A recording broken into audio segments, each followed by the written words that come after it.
ওয়ায়ুমশি কাফিরান, সন্ধ্যাবেলা মানুষেরা কাফের হয়ে যাবে, আবার সন্ধ্যাবেলা মুমিন হবে, সকালবেলা তারা কাফির হয়ে যাবে। ইয়াবিউদ্দিনাহু বিআরাজিব মিনাদ দুনিয়া, অল্প কিছু পার্থিব সম্পদের বিনিময়ে তারা তাদের দ্বীন ইসলামকে বিক্রি করে দেবে।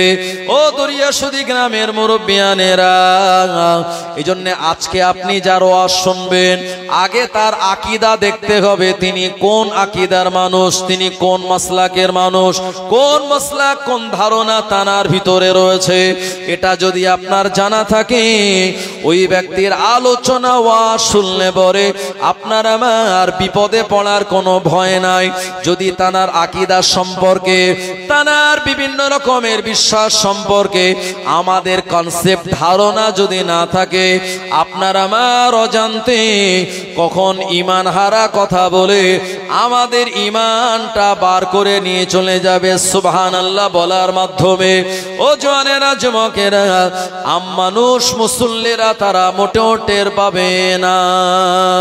আল্লাহ নবী শোনালেন, আখির জামানায় বিরাট আকারে ফিতনা চারিদিকে জারি হয়ে যাবে এবং ফিতনাটা প্রতিটা বাড়ির মানুষের ঘরে ঘরে পৌঁছে যাবে।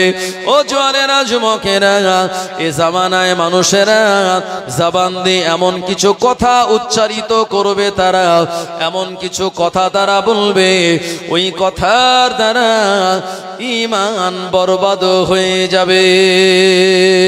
আল্লাহ পাক শুনিয়ে দিলেন, ইয়া আইয়ুহাল্লাযীনা আমানুত্তাকুল্লাহা হাক্কা তুকাতিহি ওয়া লা তামুতুন্না ইল্লা ওয়া আনতুম মুসলিমুন।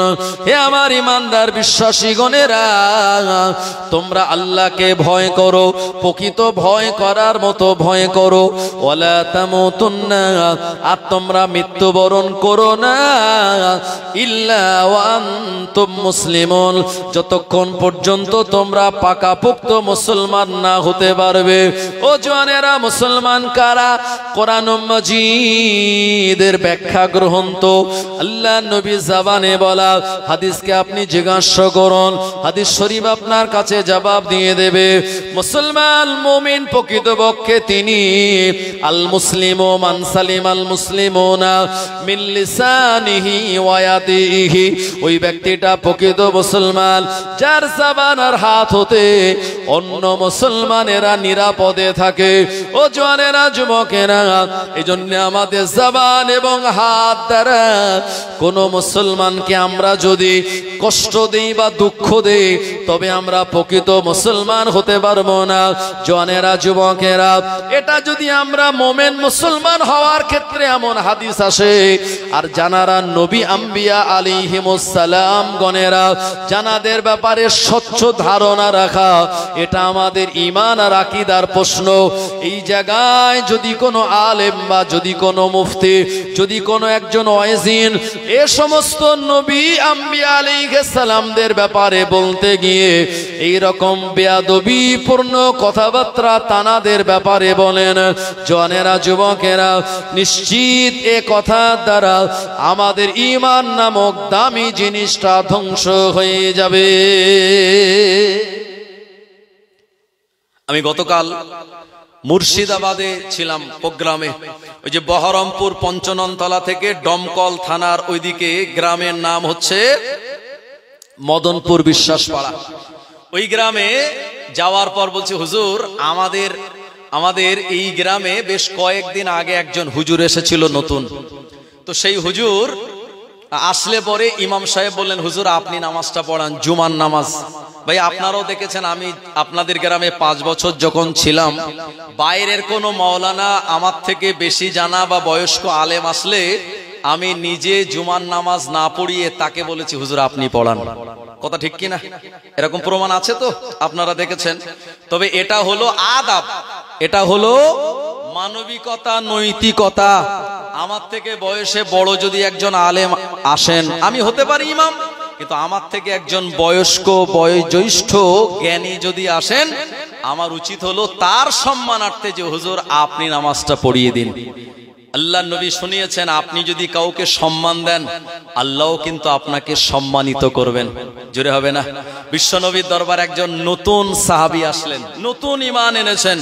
আল্লাহ নবী ওই সাহাবীর দিকে নিজের কাছে থাকা একটা সাদা ওড়না আল্লাহ নবী সাহাবীর দিকে ছুঁড়ে দিলেন। কোন রিওয়ায়াতে এসেছে চাদর। আল্লাহ নবী দিয়ে বলেন, এ বাবা সাহাবী, তোমার বসার জায়গা নেই, তুমি আমার এই চাদরটার উপরে বসো। ওই সাহাবী চাদরটা লুফে নিয়ে চোখে আর মুখে ঠেকিয়ে বলছেন, হুজুর আমি আপনার এই চাদরের উপরে বসবো কেমন করে? এটা আমার জন্য চরম বেয়াদবি, এমনটা তা আমি করতে পারি না। ওই চাদরটা তিনি মাথার উপরে নিয়ে ও জায়গায় তিনি বসেছেন। বিশ্বনবী বললেন, আল্লাহ তোমার সম্মানকে আরো বাড়িয়ে দিক। ওই সাহাবী বলেন, হুজুর আপনি এই সবার সামনে আপনার চাদরটা আমাকে দিয়ে যে সম্মান দিলেন, আল্লাহ আপনার সম্মানকে আরো বাড়িয়ে দিক। জোরে হবে না? আপনি যদি কাউকে সম্মান দেন জীবনে আপনি অসম্মানিত হবেন না, আপনি বেইজ্জতি হবেন না। আর সম্মান যদি দিতে না জানি বা না দিই তখনই কিন্তু বেইজ্জতি হওয়ার সম্ভব না। কথা কি ঠিক বললাম না ভুল বললাম? আমার ভাইজানেরা, তো মুর্শিদাবাদ মদনপুর বিশ্বাসপাড়া রেকর্ড হচ্ছে, সেই গ্রামের লোকও শুনছে। আমি গত বছরে গিয়েছিলাম, এবছরও গিয়েছিলাম। ভাই সেখানে মুজাদ্দিদে জামানের সিলসিলার অনুসারী, কারণ মুর্শিদাবাদের বেশিরভাগ এলাকায় সব আহলে হাদিস ইসলাম আযহাবি আছে না নাই? তবে আপনাদের এইসব আমাদের এলাকায় নতুন করে শুরু হচ্ছে। হ্যাঁ, সারা জীবন নাভির নিচে হাত বেঁধে আসলো, ওরা হঠাৎ করে মোবাইলে ইউটিউবে ব্রাদার রাহুলের ভক্ত হয়ে তারা এখানে হাত বাঁধছে, আছে না নাই? হ্যাঁ, 8 রাকাত তারাবি পড়ে মসজিদ থেকে বেরিয়ে যাচ্ছে। এরা বললো ইমাম যখন মোনাজাত করবে দোয়া করার দরকার নাই। এরা বিনা ওযুতে কোরআন শরীফ ছোঁয়ার পক্ষে। এই 3 দিন আগে তাদের আর একটা ফতোয়া শুনলাম।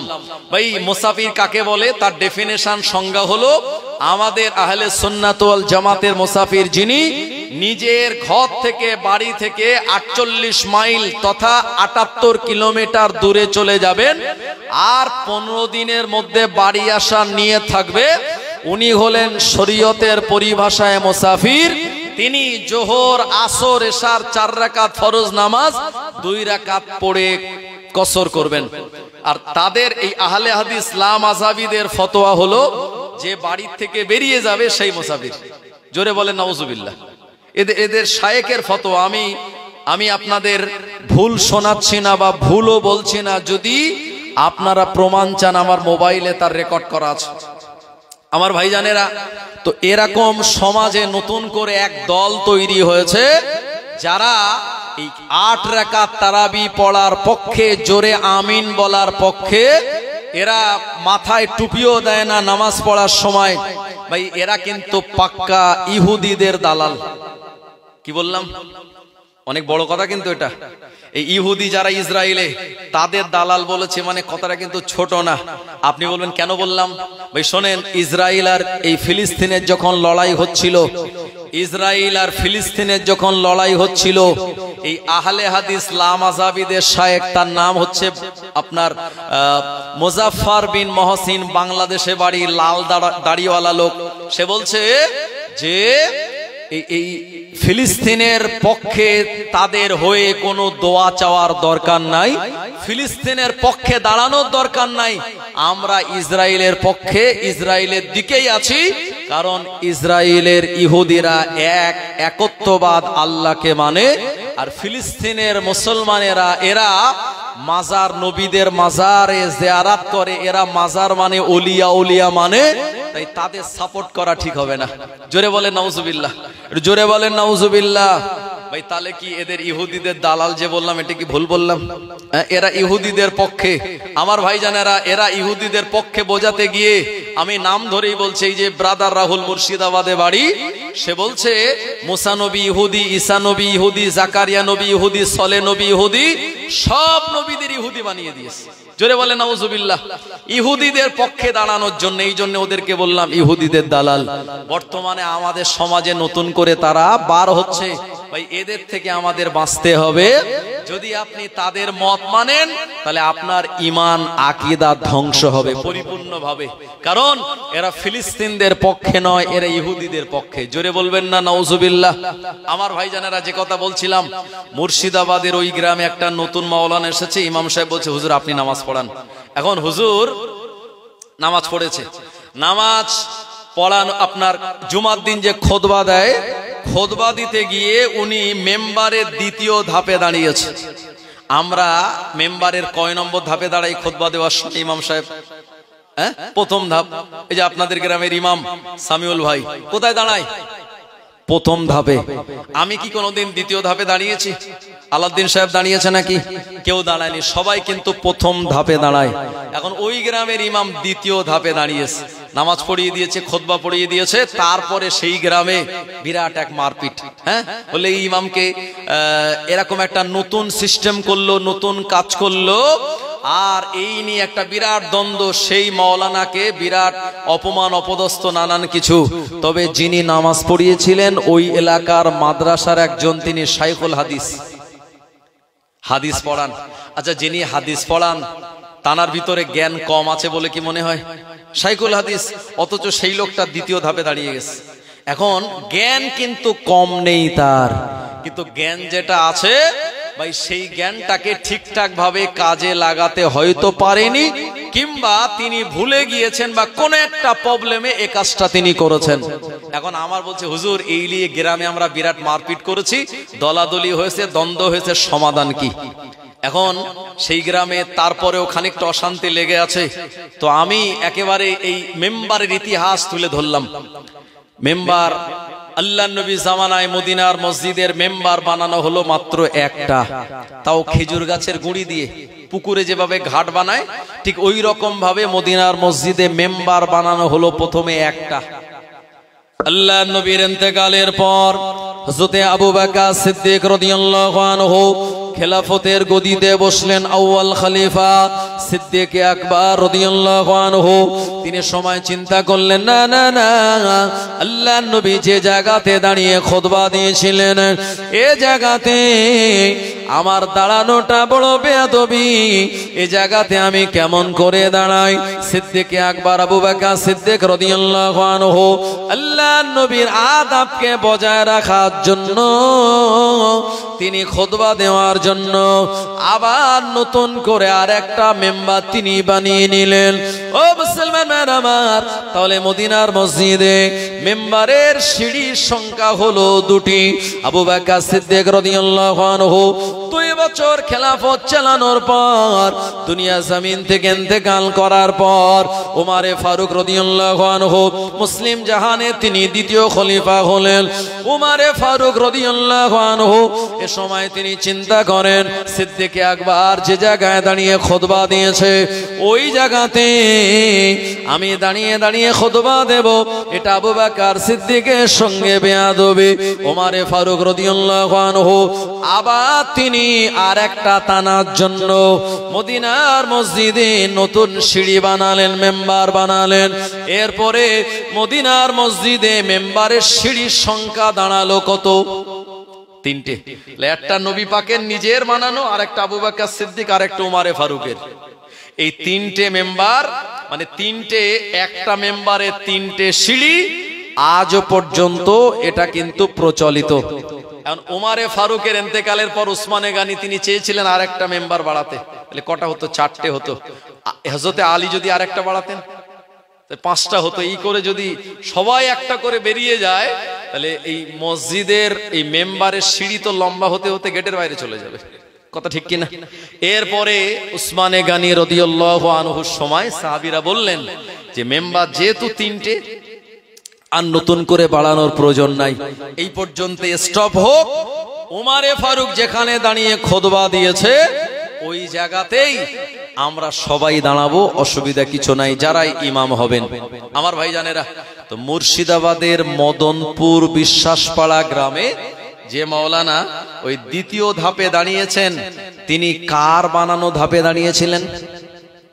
আবু বকর সিদ্দিক রাদিয়াল্লাহু আনহুর বানানো ধাপে দাঁড়িয়ে সেজদা আপনার খুতবা দিয়েছিলেন। আমার ভাইজানেরা, এটা কি বিরাট একটা পাপের কাজ? বিরাট একটা ভুলের কাজ না। এটা হারাম নয়, কিন্তু এটা একটু বেয়াদবি হয়েছে। কারণ সব ইমামেরা, আয়েম্মা, হযরতগণেরা এই জায়গায় দাঁড়িয়ে খুতবা দেওয়ার পক্ষে যখন দলিল দিয়েছেন, সবাই আমরা সেখানে দাঁড়াই। এখন তিনি ওই জায়গায় দাঁড়িয়ে পড়েছেন, হতে পারে এটা তার মিস্টেক। এখন উনি নামাজ পড়ানোর পর যখন জনগণ ধরেছে, উনি সঙ্গে সঙ্গে স্বীকার হয়ে গেছেন যে হ্যাঁ এটা আমার ভুল হয়েছে, সঙ্গে সঙ্গে স্বীকার হয়েছেন। তাহলে বুঝতে হবে মানুষের ভুল হতে পারে, এটা হলো স্বাভাবিক। আর ভুল যে স্বীকার করে সে হলো আল্লাহর প্রকৃত বান্দা। আর মানুষ ভুল করার পর ভুলের উপরে যদি দাঁড়িয়ে থাকে তাহলে সে কিন্তু শয়তান। কথা ঠিক কিনা? তো মাওলানা সাহেব বলেছেন যে আমার এটা ভুল হয়েছে, আমার প্রথম ধাপেই দাঁড়ানো দরকার ছিল। তারপরেও গ্রামে কিছু লোক ছিল, হুজুরকে একটু উল্টো পাল্টা কথা বলেছে আমার ভাইজানেরা। তারপরে আমাকে এই ব্যাপার নিয়ে যখন বলল, আমি তাদেরকে বললাম তিনি যখন এ ব্যাপারে ভুল বলেছেন বা আমার এটা মিস্টেক বলেছেন, তারপরে তানাকে দুটো কথা শোনানো এটা ঠিক হয়নি। আপনারা পারলে তার কাছে যাবেন, গিয়ে ক্ষমা চেয়ে আসবেন। কারণ যিনি আলেম, যিনি ইমাম, তানার একটা সম্মান রয়েছে, মর্যাদা রয়েছে। আর সেই ইমাম বা একজন শায়খুল হাদিসের সম্মান হানি যারা করেছেন, ভুল স্বীকার করার পরেও তানাদের উচিত তানার কাছে গিয়ে ক্ষমা চেয়ে আসা। কথা ঠিক কিনা বাবু? এটা হলো স্বাভাবিক। আর অস্বাভাবিক হলো ওটা ভুল কথা বলার পরেও ভুলের ওপরে দাঁড়িয়ে থেকে তার পক্ষে যুক্তি খাটানো, এটা খুব মারাত্মক কাজ। এটা হলো শয়তানি আলামত। আল্লাহ আমাদের হেফাজত করুক। একটু জোরে বলবেন না ভাই? আমার পীর আল্লামা কালিমুল্লাহ হুজুর রাহমাতুল্লাহ আলাইহি, আপনারা সবাই জানেন আমার ভাইজানেরা। তো আমার পীর আল্লামা কালিমুল্লাহ হুজুর রাহমাতুল্লাহ আলাইহি তিনি কিন্তু এই এনাদেরকে বয়কট করেছিলেন যে না, এদের কথাবার্তা ভালো না, এরা সামনে দাওয়াত পাওয়ার জন্য জিন্দাবাদ দেয়, কিন্তু তাদের অন্তরে, তাদের ভিতরে সিলসিলার গোড়া কাটার একটা বিরাট চক্রান্ত রয়েছে। তো হুজুর তাদেরকে বয়কট করে দিয়েছিল, জলসা নসিহত করতো না। তখন আমার বয়স ছোট ছিল, তখন ভাবছিলাম যে এনারা সিলসিলার বড় বড় আলেম বলেন, প্রচার করেন, আর হুজুর এদের সঙ্গে জলসা করছেন না বা তাদের সঙ্গে আর রিলেশন রাখছেন না, এটা মনে হয় কতটা কি হচ্ছে আমি আমার মাথায় তখন আনতে পারিনি। বর্তমানে তাদের এই কথাবার্তা, তাদের ভুলের উপরে দাঁড়িয়ে থেকে এই কালচার দেখে মনে হচ্ছে পীর আল্লামা কালিমুল্লাহ হুজুর রাহমাতুল্লাহ আলাইহি তাদের বিরুদ্ধে যে কাজ তিনি করেছিলেন, এখন বুঝতে পারছি কাজটা 100% ঠিক করেছিলেন। মুসলমান ভাইরা আমার, খুব ভালো করে বুঝুন ও সোনা মানিকেরা, আমি আপনাদের অল্প সময়ের জন্য 100% পারফেক্ট কিছু কথা বলে যাব। যদি আপনি দাঁড়িয়ে থাকেন ইসলামের উপরে, তাহলে আপনি মুসলমান।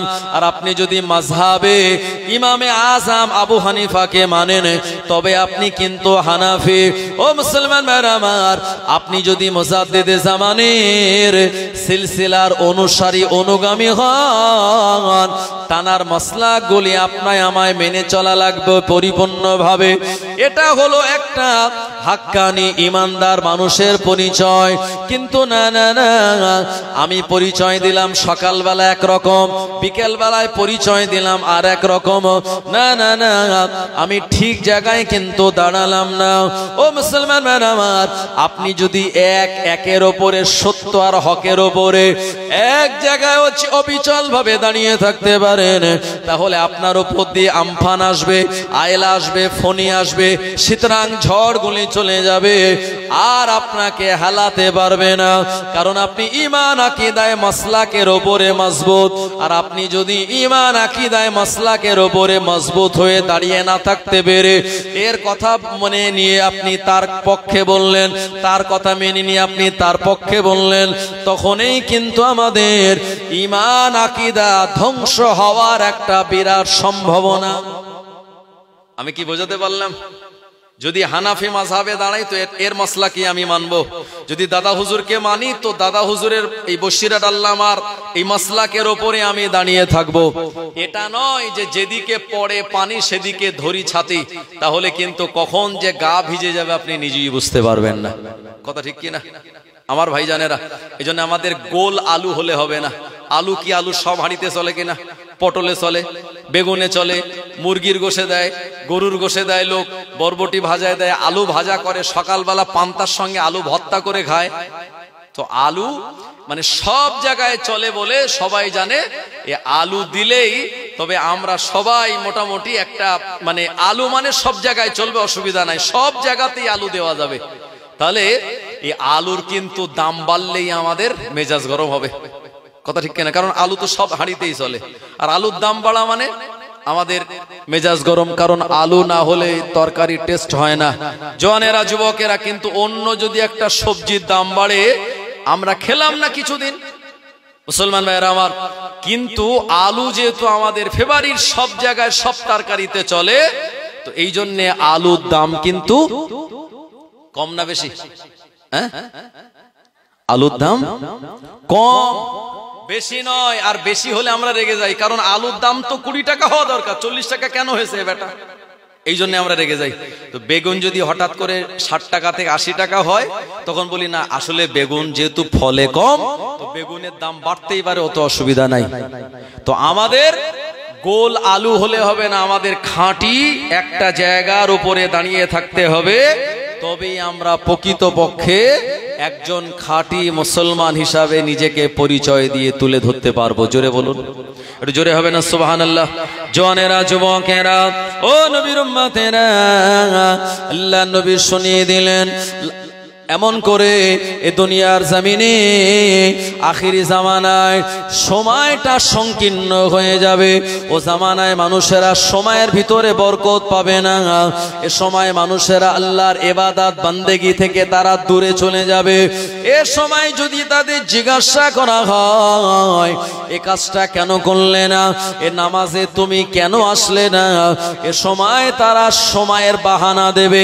আজকেই কিন্তু মানুষকে আপনি যদি বলেন আপনি আমার বাড়ি কেন আসলেন না, নামাজটা কেনই বা পড়লেন না, উনি কিন্তু শটান প্রথমেই বলে সময় পাই না। ও মুসলমান ভাইরা আমার, কিন্তু যারা প্রকৃত নামাজি, 5 ওয়াক্ত নামাজের পাবন্দি, সময় তাদের কাছে কম হয়ে যাবে না, সময়ের ভিতরে তারা বরকত পেয়ে যাবে। প্রকৃতপক্ষে যারা আল্লাহর ওলিয়া উলিয়াগণেরা ছিলেন, এই আল্লাহর ওলিয়া উলিয়াগণেরা 5 ওয়াক্ত নামাজ, তাহাজ্জুদ তানাদের কাজা ছিল না, চাষ, আওয়াবিন, ইশরাক থেকে শুরু করে সব নফল নামাজগুলি তানারা আদায় করতেন, এবং আল্লাহর উপরে খাঁটি ভরসা তানাদের ছিল বলে আমার আল্লাহ এ জিন্দেগিতে ইবাদত বান্দেগিগুলি কবুল করে নিয়ে উচ্চ মর্যাদা দান করে দিয়ে এমন সম্মান আর ইজ্জত তানাদেরকে দিলেন। তানাদের ইন্তেকাল করার পর মানুষ তানাদের কথা ভুলে যায়নি, মানুষেরা তানাদের মাজারগুলি জিয়ারত করে আল্লাহর ওলিয়া ওলিয়াদের নেক দোয়া পাওয়ার জন্য। এ মাজার জিয়ারত করাটা তানাদের কাছে বৈধ এবং ভালো, কারণ বিশ্ব নবী বলেছেন, জুরুল কুবরা ফা ইন্নাহু তুযাক্কিরুল মাউত।